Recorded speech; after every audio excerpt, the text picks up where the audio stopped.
বন্ধুরা কেমন আছো সবাই? আলহামদুলিল্লাহ আমি মোটামুটি ভালো আছি। তো শারীরিক অবস্থায় ভালো আছি, মনটা ভালো না। আমার শ্বশুর গত 2 দিন হয় ব্রেন স্ট্রোক করেছে।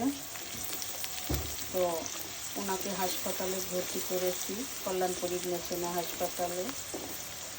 তো ওনার অবস্থা খুব একটা ভালো না। বুড়ো মানুষ, বয়স বেশ ভালোই হয়েছে, 85-86 বছর বয়স হয়েছে। তো ওনার ব্রেন স্ট্রোক থেকে বাম হাত বাম পাটা নাড়াতে পারে না। তো সবাই আমার শ্বশুরের জন্য একটু বেশি বেশি করে দোয়া করবা। আমার শ্বশুর যেন খুব দ্রুত আল্লাহ পাক ওনাকে মাফ করে দেয়, সুস্থ করে দেয়।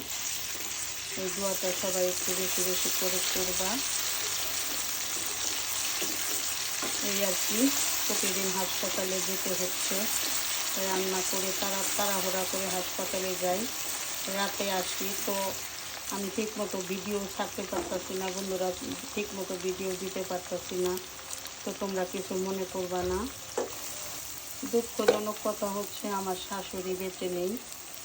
তো এখন আমরা 3 জালে আছি, 3 জাল, আমার দেবর, আমার হাজব্যান্ড, আমরা এই কয়জন মিলে তার সেবা করা হচ্ছে। এখন হয়তো বা কালকে রিলিজ দিতে পারে, কালকে রিলিজ দিলে হয়তো বাসায় নিয়ে আসবো। এটা নিয়ে আর কি খুব একটু চিন্তায় আছি। বৃদ্ধ লোক কখন কী হয়ে যায়। তো সবাই একটু বেশি বেশি আমার শ্বশুরের জন্য দোয়া করবা।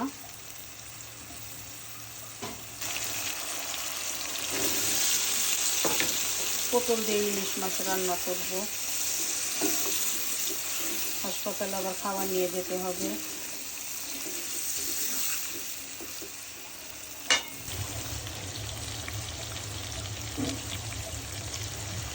সকালে উঠে কি রান্না করব, কি খাবো, মানে একটা বিধিকিচ্ছা অবস্থা।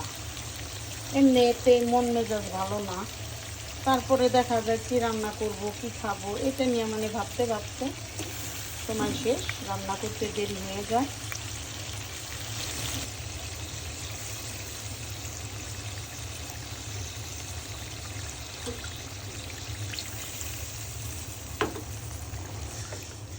আসলে বন্ধুরা জানো, মন ভালো না থাকলে কিছুই কিন্তু ভালো লাগে না।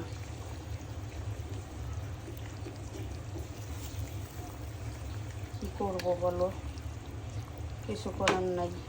তো বন্ধুরা দেখো, ফাইনালি আমার আলু পটল দিয়ে ইলিশ মাছ রান্না কমপ্লিট। তো ওই যে সেদিন বললাম যে আমার ঘরে ইলিশ মাছ মানে আলু পটল, তো সবার খুব পছন্দ, খুব পছন্দের একটা খাবার আমার ঘরে সবার। এর জন্য ইলিশ মাছ হলে আমি আলু পটল দিয়ে রান্না করি।